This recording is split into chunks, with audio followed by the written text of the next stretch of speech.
In front of me is Samsung Galaxy A26 and today I would like to show you how you can set up face unlock.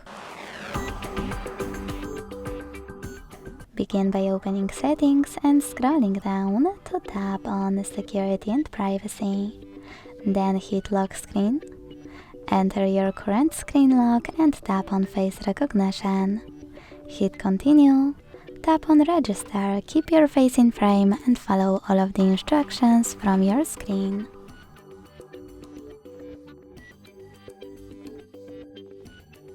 Then manage all of those options however you want to and go back. So when I switch off my screen and turn it back on, I can see that face unlock is working properly. Thanks so much for watching. If you enjoyed this video, don't forget to leave a like, comment and subscribe. Bye!